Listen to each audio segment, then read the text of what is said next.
What's up guys, Asian here again with another PTS video, and this one is a little bit different, I'll say, from some of my other videos here. This particular video is going to be taking a look at the DPS changes that have been made in week 1, and basically kind of show you guys what is actually going to be the best direction forward for DPS. So for those guys who haven't really been keeping up with the PTS, in week 1 of the Dragonhold PTS, ZOS has decided to basically tone down the damage of pretty much every single dot, I should say every single very powerful dot in the game. That includes pretty much all the AoE dots, so things like Arrow Barrage, Unstable Wall of Elements, your class AoEs like Blazing Shards for example, Winter's Revenge, as well as some single target dots as well. So Soul Trap, for example, got hit pretty hard, as did things like Degeneration and Poison Injection. And so there's been a lot of testing on the DPS in terms of the PTS right now. That being said, though we are anticipating hopefully some big changes coming in week 3, and once the week 3 changes have been released, we kind of will have a better idea of where DPS is going to stand. But right now, there's basically more or less 3 different options, so to speak, moving forward with DPS in Dragonhold. First option is obviously don't change anything, just keep on with what you're doing currently, and that's kind of what you see here. My bars are exactly the same as the build that I recommended in Skillbreaker, and so that is obviously the first step, possibly moving into a new DLC, a new balance patch. You don't change anything, and the idea behind this is why change something if it's not really going to make that big of a difference. Sometimes staying the same might not be a bad idea. Yes, you're obviously going to see some DPS loss depending on how the meta changes. You might see DPS gain, DPS loss. You might lose sustain, you might gain sustain. There's a lot of different things that could happen if you stick with a particular build. But one of the advantages is you don't really need to farm anything else. You don't need to learn any rotation or anything like that. You basically stick with what you knew from the previous patch. Not necessarily a bad thing. The second option is, of course, to basically change things up a little bit, change up your build. In this example for Dragonhold, because there's been a lot of hits to dots, you might want to minimize the number of dots that you're running. And so another test you could run would be just to run the essential dots. So for Magicka here, it would just be Unstable Wall for the Maelstrom staff bonus. And then from there, you just kind of, okay, what do I do now? The idea is they nerf all the dots, so that way they're comparable to DPS spambles. So maybe instead of just running a lot of dots like I have here, you run just a simple spamble. So for Magicka Warden, it would just be something like Shulks and Screaming Cliff Racer. That's another test that I did. And of course, there's also the third option, which is to try to optimize your DPS as best you can based on the changes that have been made. And that does take a little bit of effort and a lot of different parses. That does include, obviously, just taking a look at each of the different abilities and measuring out what their maximum DPS would be. So for example, in this particular instance, going from Scalebreaker to Dragonhold, we know all the dots got dropped in terms of damage potential. The question is, which dot is still going to be good to run? That obviously is a multifaceted question. Obviously, a big part of it is how much damage are you able to deal with that single ability over its duration. And another part of it is also going to be what sort of utility that these abilities might possess that other abilities might not have. So some abilities might have just raw damage, other abilities might include some other secondary effect which might make them better to run, even if the damage is going to be a little bit lower. So in this example here, we have Degeneration, which deals a little less than 13,000 damage over 12 seconds, and the secondary effect is it gives you major sorcery. So for all intents and purposes, Degeneration is just a raw damage ability in Dragonhold, and we can basically very easily calculate out how much expected damage we can get from Degeneration if we know the amount of damage that it deals, 12,957, and how much time it takes in order to deal that damage. So we have a damage per second for Degeneration, and we also have a damage per cost, because now we have the cost here of 1,871. So we're basically able to determine those two sort of factors. We decided to take a look at Fetcher Infection instead. We see that it deals 11,466 damage over 10 seconds at a higher cost.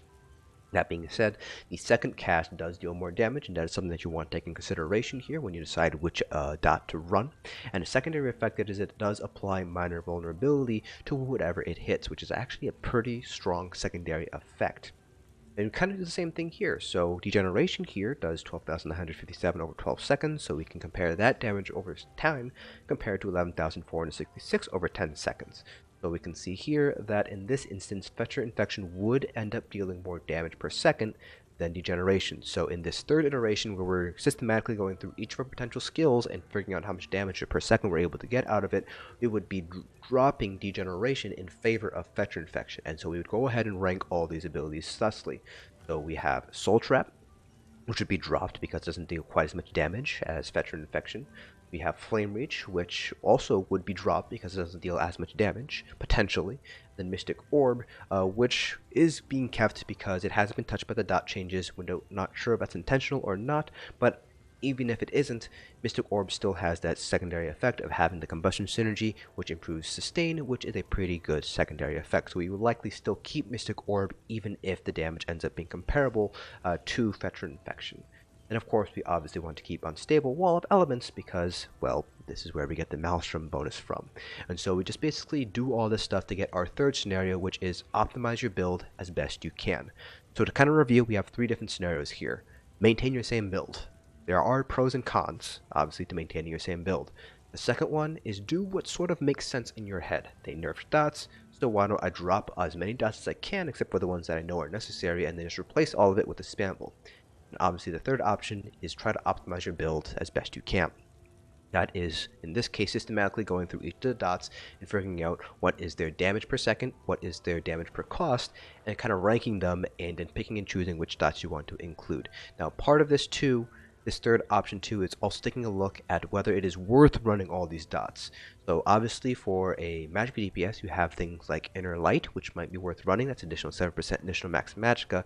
And then again, you would have to basically take into consideration and math it out. How much DPS does that extra magicka that you get from Inner Light worth? And is that outweigh any sort of DPS that is gained from any sort of dot? And in my calculations, at the very least, Inner Light is actually going to be worth running if we are trying to optimize our general build.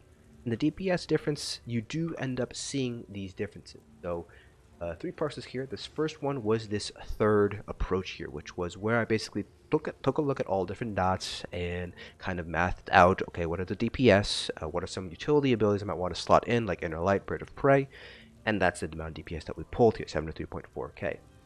The second one was the second approach, which is, okay, the common sense approach. Okay, all my dots were nerfed. I'm just going to use Unstable Wall and just Spamble instead. I have obviously also kept Trap for Minor Force, but that was basically it. I just had those two dots running, and you can see it still pulled pretty decent DPS, 71.7k. And this last one was the first approach, which is don't change anything. Don't change anything about the build itself. So this is the exact same build that I ran in Scalebreaker, and we see that it pulled 70.2k DPS.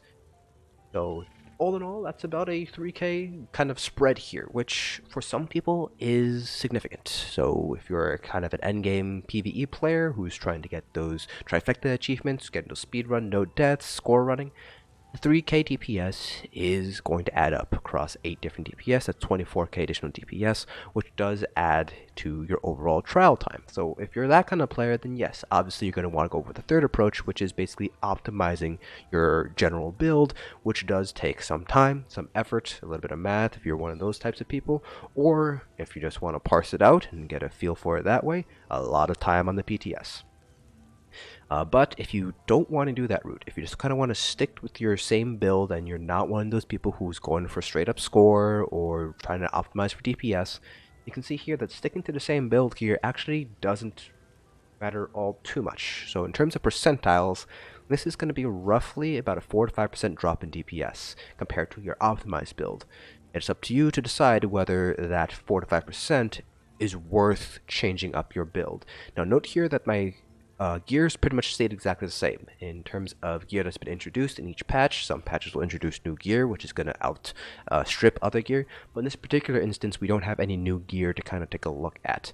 Gear is a little bit easier to take account of because it's really just A versus B. There's really no sort of thing here, like with the option 3, optimizing your skills. So if we have all the same, and we just keep the same rotation from last patch, it's again 4 to 5% drop in DPS compared to the optimized build. Is that worth it? That's up to you to decide. So for my particular needs, not really all that necessary. I'll probably end up taking the second approach instead, which does see a little bit of a gain in DPS and a little bit easier time learning the rotation, because that third build does have a couple of different dots in there, so that does complicate the rotation a little bit. So I guess the takeaway message of this video is just because the meta has changed doesn't necessarily mean you need to change your build itself. This is a little bit of a behind the scenes kind of thing that kind of gets you guys into the head of theory crafters and other sort of endgame players, kind of what we're going through in terms of optimizing an overall build and how much gain you're actually going to be seeing if you decide to go that route, if you decide to go with optimization. You're talking about, again, 4 to 5% DPS here on a Magical Warden, probably a little bit more depending, or a little bit less depending on your overall skill level. But again, ultimately that's up to you to decide whether that 4 to 5% is worth pursuing. But that concludes this video. Hope you guys found this informative. If you guys have any questions, please feel free to leave them down in the comment section below. I do have one other video coming out this week, taking a look at Magic Templar, their spambo, whether Puncturing Sweeps is worth retaking as a spambo, which hasn't really been the case in the past 2.5 to 3 years, but it might in this new DPS meta. I should say this new spammable meta, I should say. But beyond that, don't expect many videos for this week. There weren't that many changes in the PTS this week. The major balance changes are going to be coming in week 3, so that's where you're going to get most of the PTS videos. Once we kind of figure out what changes are going to be in week 3, we have a better idea of kind of what's going to be sticking for when Dragonhold goes live. But again, that's it for this video. Hope you guys found this informative, and I'll see you guys in the next dungeon.